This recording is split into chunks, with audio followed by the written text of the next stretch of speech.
How are we? Welcome back, folks. Now, plan is for today, as you'll have seen by the title, we're going to talk about our capital city. Now, for the last few days, I've been in there and just getting away from the comfort of the city of discovery. It's felt like the complete opposite in my mindset at this moment in time. So this is a test run. This is a pilot show. Because what I'm realizing is the current home comforts is so comfortable, it's actually reducing the actual creativity an adventure that I actually need.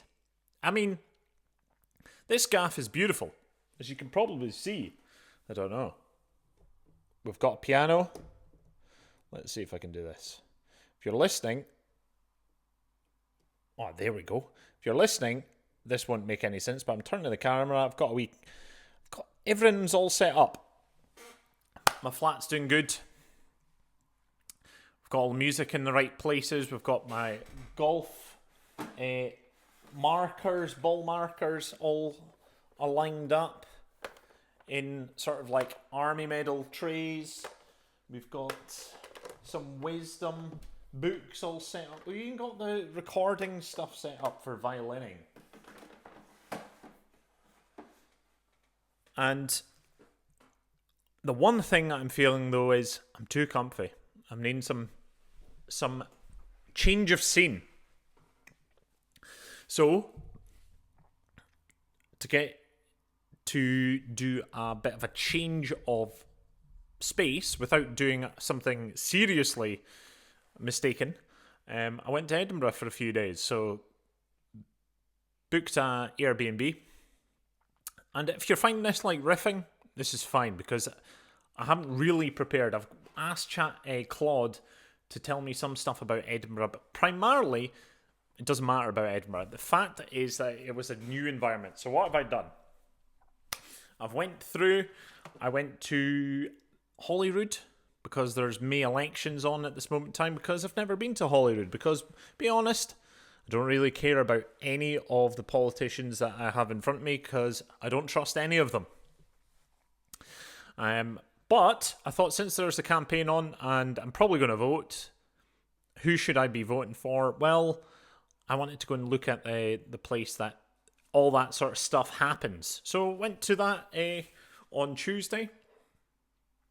And yeah, very interesting building. Had a wee look out, and the weather's been lovely, as you can probably tell by the tan on my face or the sunburn on my neck. So we've done that. We went through the castle. We didn't actually go into the castle, but went certainly up to the top of the Royal Mile. Looked at the views and Princess Street Gardens. We've went down to the university in the meadows, chilled in the afternoon in the meadows, read a book. We've had some lovely, wonderful food from like street markets or food trucks around St James's Quarter. And yeah, got to know about the capital city of the country that I live in. And well, I haven't done this for a wee while, and I thought, you know what? I need to go and figure it out. So, according to Claude, this is some information that you will get. Obviously, our capital city, it sits on a volcanic rock, breathes history through every cobblestone, and somehow manages to feel ancient and alive at exactly the same time. I've been thinking a lot about Edinburgh lately, as I already said, and I want to share what makes this place genuinely one of the most remarkable cities on the planet. Not just in Scotland, on the planet. So settle in, let's talk about Edinburgh. It's funny, Claude tell me that. The weirdest thing is, it actually is, and I didn't understand that it is, because it was only an hour away from where I grew up. So, I actually already know this, but I actually haven't emotionally already processed this until the few days that I've spent there. So Edinburgh's story starts a very long time ago, talking the 7th century. The name itself comes from the Old English and term Edinburgh, meaning Aiden's fort. So even in the name, there's a fortress. There's a defence. There's a people protecting something worth protecting. I didn't know about that. And that's really the thread that runs through Edinburgh's entire history. A city built on rock, literally, that refused to be anything other than itself. The modern city began in what is now known as Old Town, which is mostly developed during the Middle Ages. It began as a defensive settlement near Castle Rock and grew organically over many centuries. The word organically is important. Edinburgh wasn't planned in the beginning. It grew the way a living thing grows, following the shapes of the land, the rock, the ridgeline, and that's why even today the Old Town feels like it has its own internal logic that you can't find or explain until you've actually walked it. And that actually makes sense, because got the bus through, and the first thing that I've realised is, like, everything is massive and it's also tiny at the same time. Like, you don't go to any other city and there's 8 stories, and then there's a massive depression right beside it. It's utterly beautiful. And yeah, main point, obviously, there's a castle right bang in the middle, Edinburgh Castle. A volcanic rock formed over 350 million years ago, right in the heart of the city. You can see it from almost everywhere. It watches over Edinburgh like it always has. Edinburgh Castle is a magnificent fortress perched high on the steep of the hill known as Castle Rock. It is Edinburgh's #1 tourist attraction and is a reminder of the painful history played out between Scotland and England. From the 11th century onwards, this castle was the symbol of Scottish defiance. Wars were fought over it, it changed hands, it was besieged. It always endured, however, and it's still there. Now, I didn't go in the castle because I've actually been to it before, and it has a Scottish crown. For those of any American listeners, yes, the UK, you always say the Queen of England or the King of England when you actually mean the King of the United Kingdom. Because prior to this, there was the Kingdom of Scotland, and we had our own King and Queen. And then there was the Kingdom of England, which was their king and queen. We had 2 separate kings and queens. And maybe, I can't remember if I've done an episode about this or not, but it was a son of Mary, Queen of Scots, that changed when we got our unification, James VI, which then became James I of England / the United Kingdom. So the 2 crowns, the Kingdom of Scotland and the Kingdom of England, the crowns are separate things and they united. So when you say the King of England, you're wrong. Because the King of Scotland still exists, who is the same person. And actually, weirdly enough, you could even argue that they took our king in James when it first started in 1700s or late 1600s. So, back to it. In 1861, a cannon has been fired from the castle at 1 p.m. every day. Originally, this was the time for signal the ships in the Firth of Forth to set their maritime clocks, a crucial navigation tool. Today, it remains a popular tradition that will scare you half to death if you're not prepared for it. That detail says everything about Edinburgh to me. Something that began as a practical necessity, but is still tradition, becomes identity, and that is very Scottish. And obviously beside the castle, we've got the Royal Mile, and yes, just down all the way down to the bottom of the hill is Holyrood Palace, where the King's formal residence in Edinburgh, or formal residence in Scotland, is Holyrood Palace. And across the road from it is the Parliament, Holyrood Parliament, the Scottish Parliament. And yeah, Royal Mile in the Old Town sprawls off it, but you probably already know that. Okay, the Palace of Holyrood House, given its full name. Walk that mile slowly. Don't rush it. Every close, every narrow alleyway cutting off to the side has a history. Now, thank you very much, Claude. Now, in all of that, I've done that many a time, okay? The thing I haven't understood is there is no other city I've ever been to that is quite like Edinburgh. It's nuts. There's these closes that all of a sudden go down like 11 stories and go into the ground. And there's no lights. And then all of a sudden you look out and it's just like there's only 3 floors or whatever. Whole communities stacked on top of each other in the tenements. Edinburgh's Old Town was one of the most densely populated places in Europe at its peak. And underneath your feet as you walk, there is literally a whole other city. The real Mary King's Close, an underground labyrinth that gives you a window into the Edinburgh life in the 17th century, named after Mary King, a high-ranking merchant who actually lived there.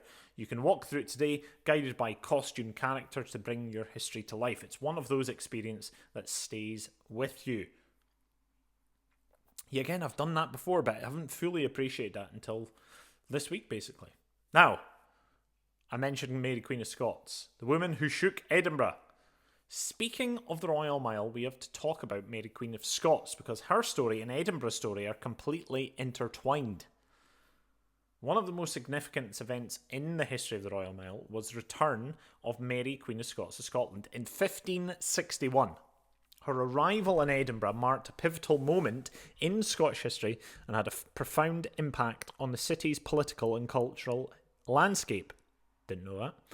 Mary was a Catholic queen, returning to a country had just undergone the Protestant Reformation.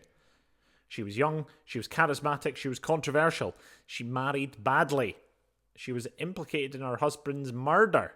She was forced to abdicate. She fled to England, seeking refuge from her cousin, Elizabeth I, who promptly imprisoned her for nearly 20 years before having her executed. Mary Queen of Scots is one of those great tragic figures in our history as a country. And Edinburgh was on the stage on which her story played out. You feel her presence there even still. She was one of the first royals to have ever played golf out of interest. And currently, there's potentially the last ever letter she wrote is on display in Perth Museum. Which was, coincidentally, in French.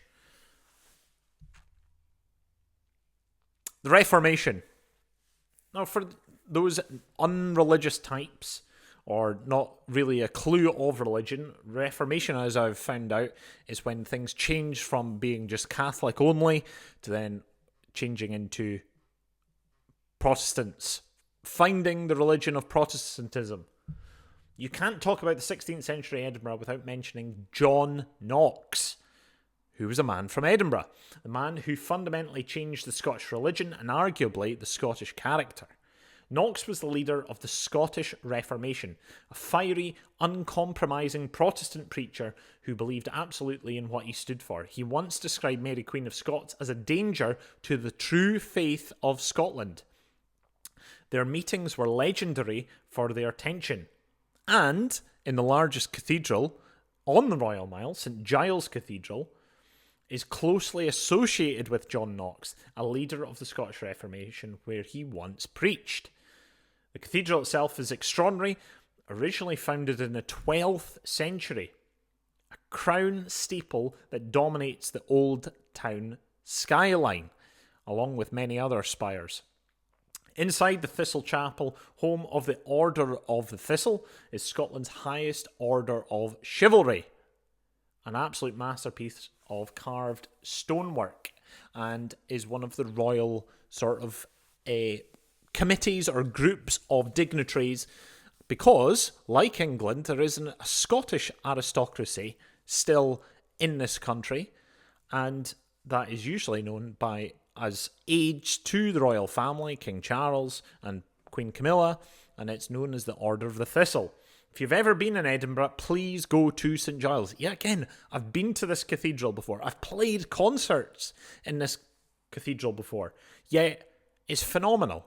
And going back to the crown on top of it, of the actual cathedral itself, there's only 2 crowns, I think, in the whole country.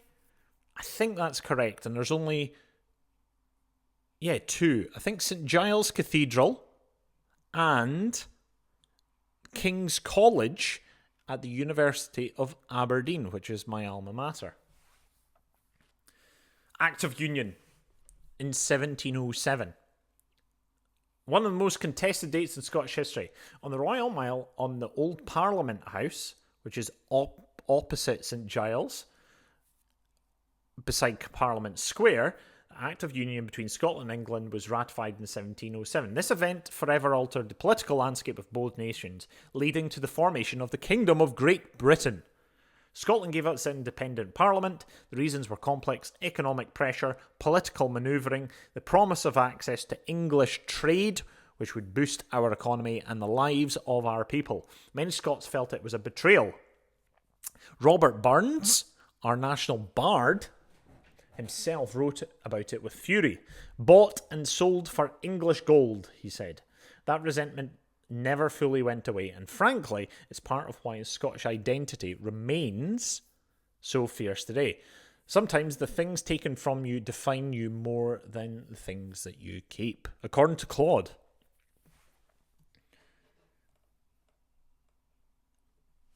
Now, I yet again knew many people that have come from Edinburgh have had a massive amount of history or contributed a lot to the world that we live in today. And it was sort of known, I didn't know how big a theme was, but obviously I've heard of the Enlightenment era. I'll say that again, the Enlightenment era. But I thought it was primarily in places like Germany with Immanuel Kant, and places like in France, places on the continent. I didn't think it actually included Scotland. However, I didn't realise that there was a specific Scottish Enlightenment in this period of time, in the 18th century, when we became part of the UK. And Edinburgh was the heart of it. A lot of bustling minds, including Burns, that came to this. It was an period of intellectual explosion that changed the world. And Edinburgh, quite rightly, was at the centre of it. David Hume, known for his work in philosophy and empiricism, I'll try and say philosophy better there, challenged traditional thinking and laid the groundwork for modern skepticism. Adam Smith, who often regarded as the father of modern economics, published The Wealth of Nations in 1776.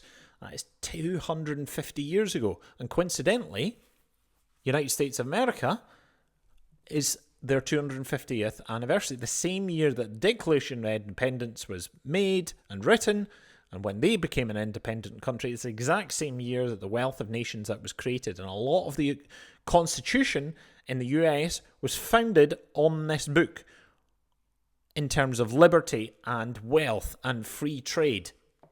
And that's down to a Scottish man called Adam Smith. Who was from, guess what? Aberdeen, I think. Let me just double check that. I'm pretty sure that's the case. I know he lived in Edinburgh, Scottish economist. Did he go to university in Aberdeen? Is that what it was?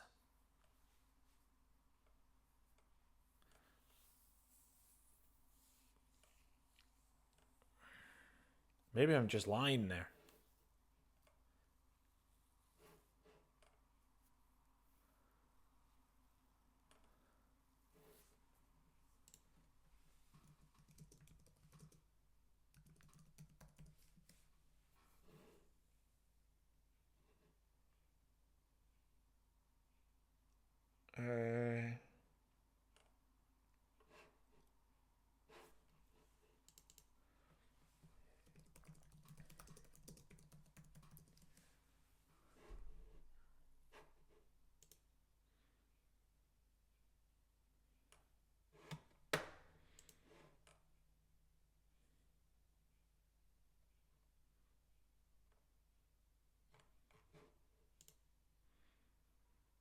Let me consult with Gemini.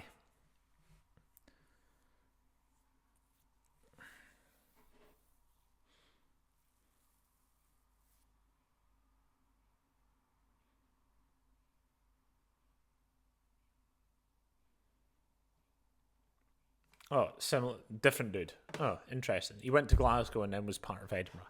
How interesting. Slightly disappointing, but anyway. Adam Smith from Edinburgh.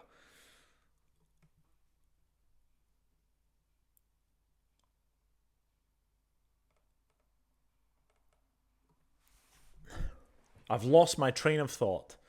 Think about that for a moment. The man who essentially invented modern economics was from a guy from Edinburgh that I grew up about an hour away. The man who laid the groundwork for what we now understand as human mind was also from Edinburgh. These weren't minor figures. These were thinkers whose ideas still shape the world that we live in right now.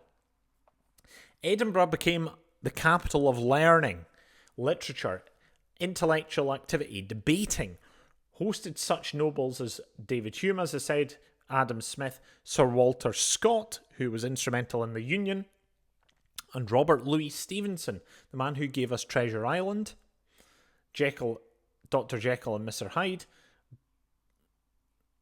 You can feel the closes, the spirits, the personalities of these people in the architecture, including the Walter Scott Monument, throughout the whole city. It's like boom, the strength and architecture of the city is in these people, and there's a hive of activity. And the thing I'm finding out is there's always been a hive of activity here.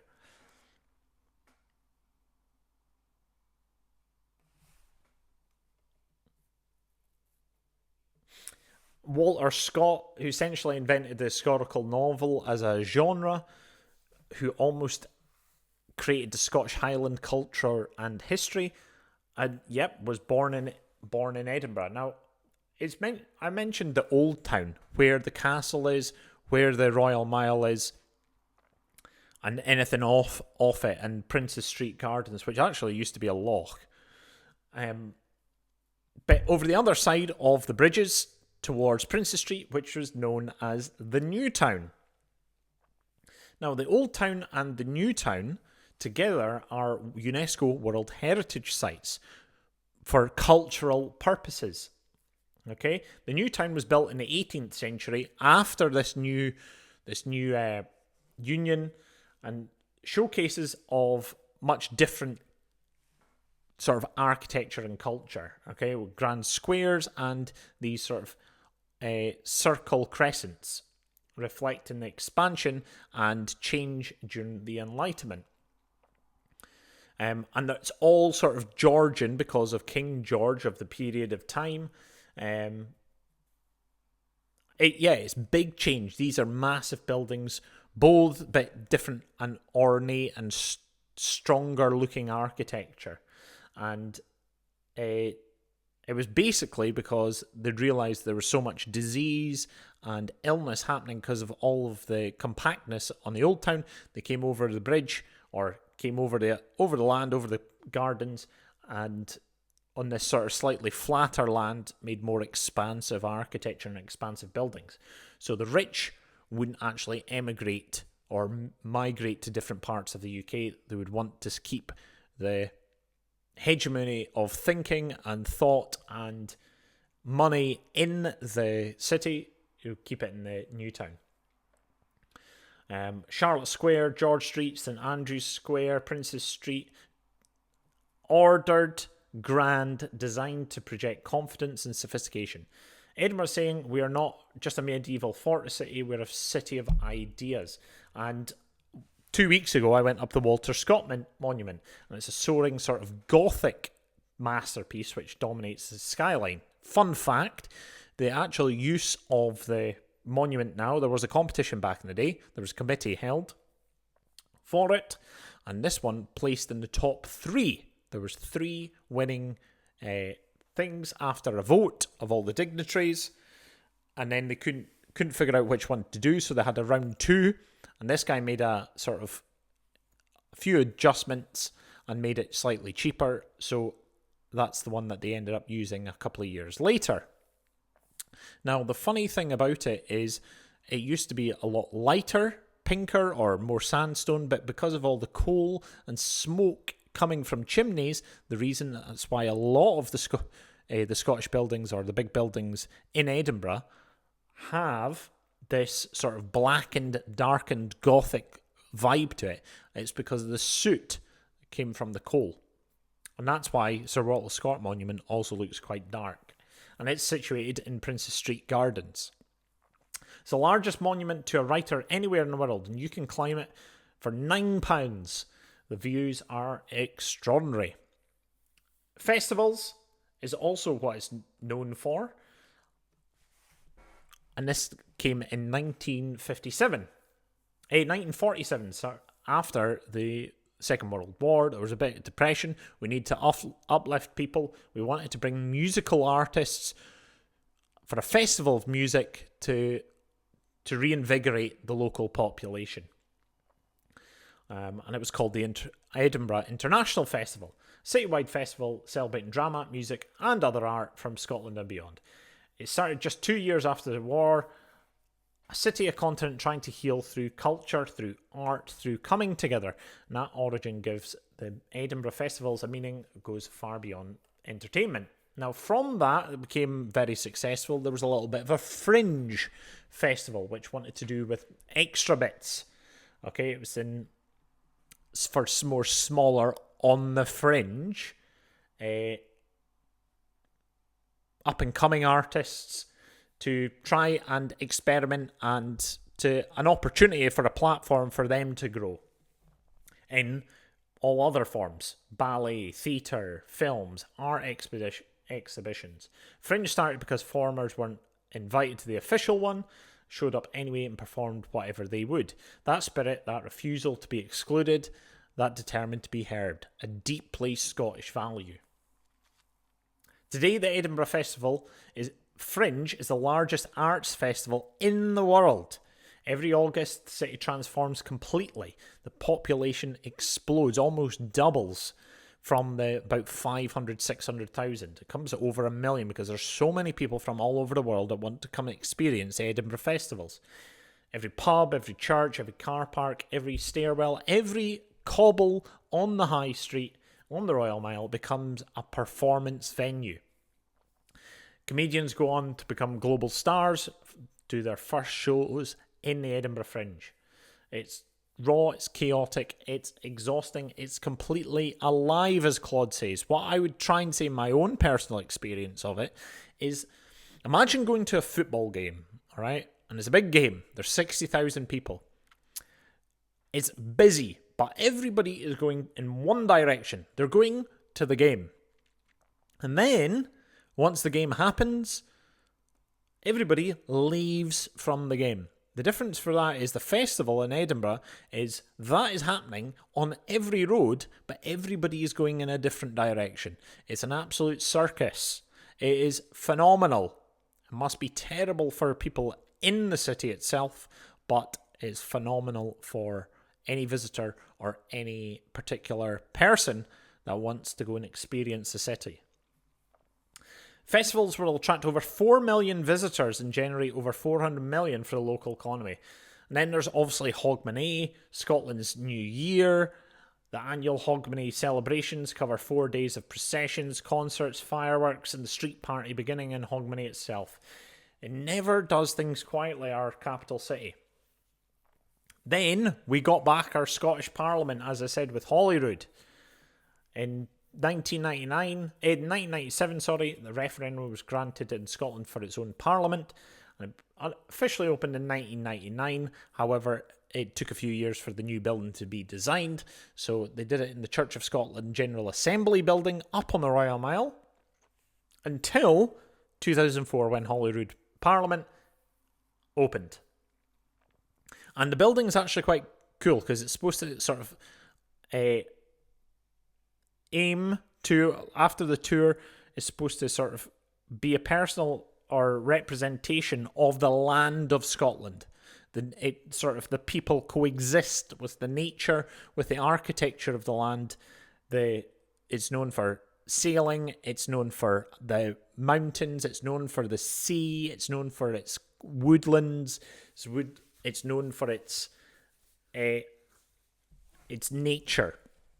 And all of that is sort of in the design. That parts of it look like leaves, some parts of it look like people, parts of it look like mountains. And that's all in the sculpture. It costs about 414 million, which was vastly over budget, but we got it. And it is quite a cool building. So after nearly 300 years without a parliament of its own, Scotland got one back. The debate about independence and the future continues. Edinburgh is the political heart of it. Whatever happens in the coming years with Scotland's future, it happens in our capital city. What Edinburgh is known for? Well, the festivals, all of this, but still a lot of literary things.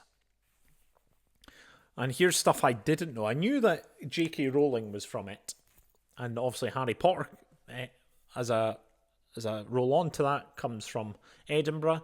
Arthur Conan Doyle, though. Sherlock Holmes, my favourite TV series. But obviously the books are born in Edinburgh. Greyfriars Cemetery. There are gravestones dedicated to people to named Potter, McGonagall, Moody, Black, Thomas Riddle. Didn't know that. The world's largest arts festival, which I mentioned, Scots Whiskey Culture. You cannot go 500 yards in the Old Town without seeing a Scotch whisky shop or a Scotch taste shop or the Taste of Scotland shop or the Souvenirs of Scotland shop. The telephone, Alexander Graham Bell was born in Edinburgh. Penicillin was largely developed through Scottish medical science, nurtured in Edinburgh's University, which was founded in 1583, which is the fourth oldest university in the country. St Andrews, Glasgow and Aberdeen are the front three. So I'll leave you with this, according to Claude.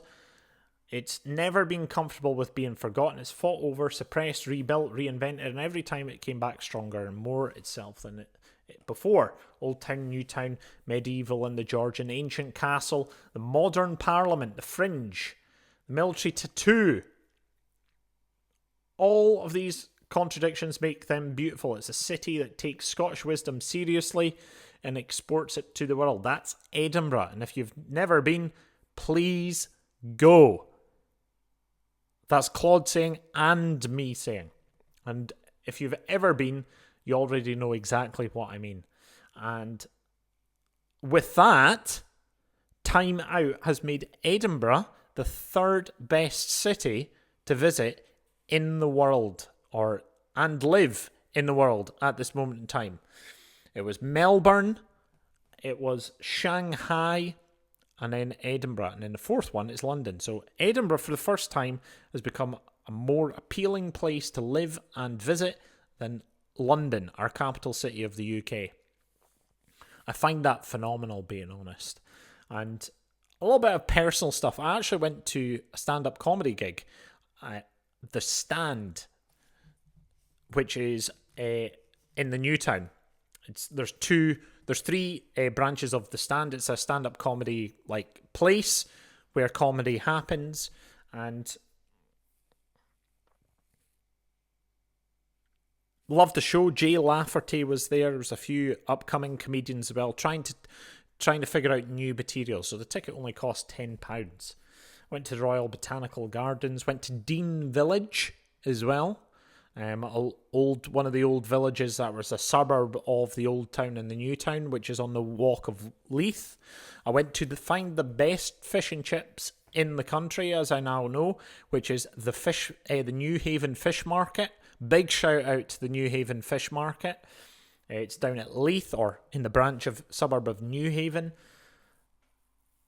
I mean, I've been to a few big cities in this world, and the thing that I've really got from the last few days is an appreciation and a gratitude for how much history and cultural beauty and cultural importance that a city of 500,000 has contributed to the modern world. And only now I might start to figure that out. And well, one of the reasons why I've started up doing this again, now I think what modern format, rather than I'll probably get to live streaming at some point, but this is just a general recording. I'm just going to put it out unedited. I'm really starting to understand the thought of unedited, sort of analog digital, if that is the way forward. So I will get to live streaming because that is the right plan. But recordings for this moment in time. One of the things that I'm trying to figure out for me is, yes, I'm feeling comfy at this moment in time.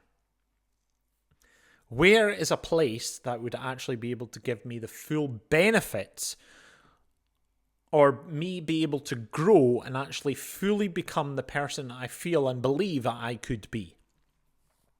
Dundee is a lovely place, don't get me wrong. I just feel like it's got a limit. And one of the reasons I went to Edinburgh was because would I find the limit still there? And the question I found, or the answer to that question, is I think that could be a place where it would actually let me grow to become a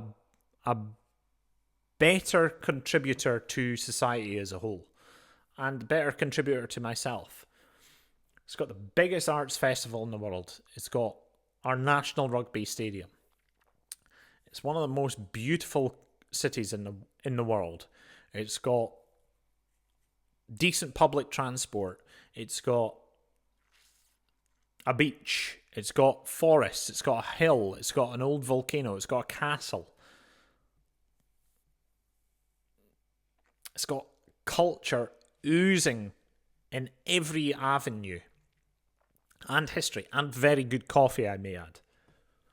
And very good bars.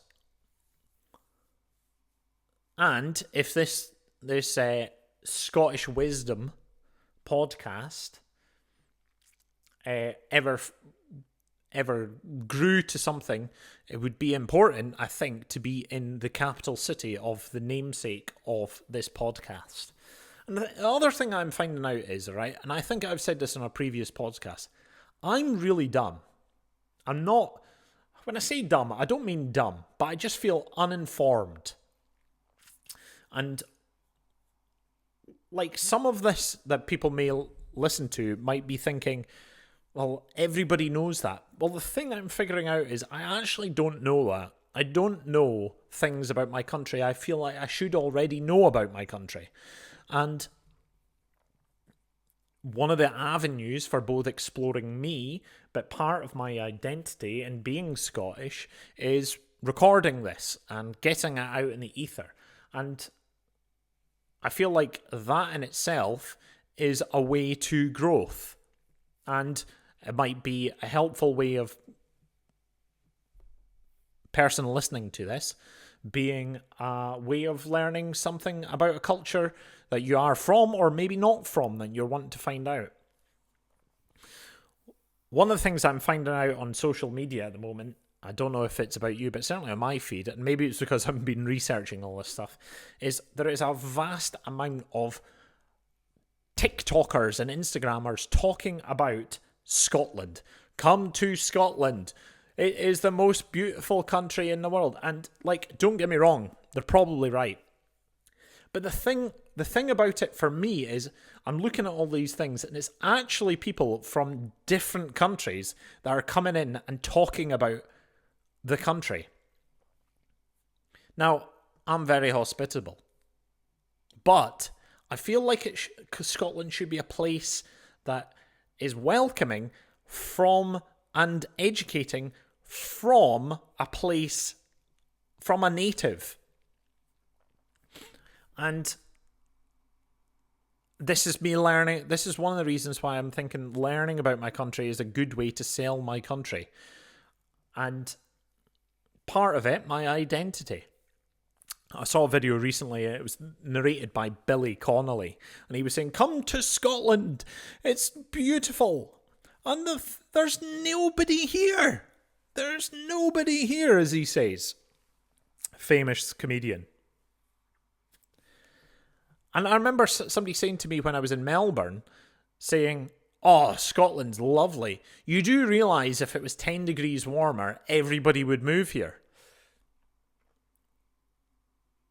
And I think I've been so wound up in negativity of the northeast of Scotland, and this is the reason why the politics in our country is horrific, because things have went downwards in the last 15 years. But the essential essence of Scotland is a very well-established culture, a very well-established identity. And I know I've used AI in a sense, but I am very fearful of both globalization and AI just making us all the same. And I think that's a reason enough for me to be recording this stuff and actually learning about this stuff in case it gets forgotten. And maybe Edinburgh is the place to do it at. I don't know. That's where my thinking is at the moment. On a personal journey of trying to figure out what that is. Now, with greatest respect, I hope you've enjoyed this. And what I'm going to do is I'm actually going to play a piece called Flowers of Edinburgh, which is a piece for fiddle. Let me consult the book. Yeah, again, I should have planned this, but when you're comfy, you can't really think. So, where are we? It's a reel. It's a fast dance. And the Flowers of Edinburgh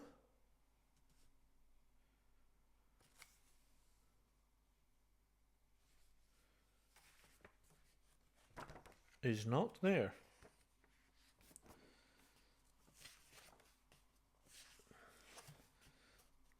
Glad this will all be cut.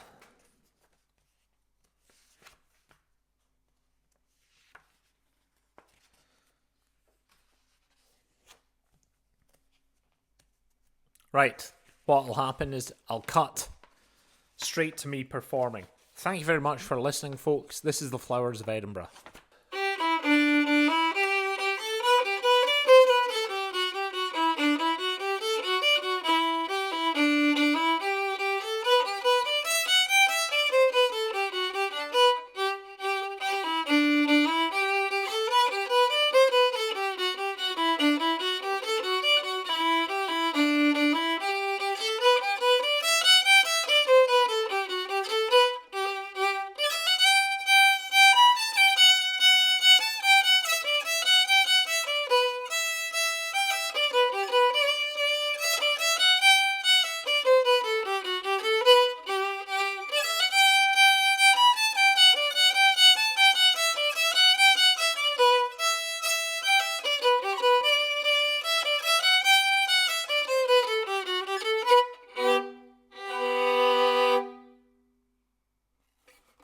Thank you, Slanjava.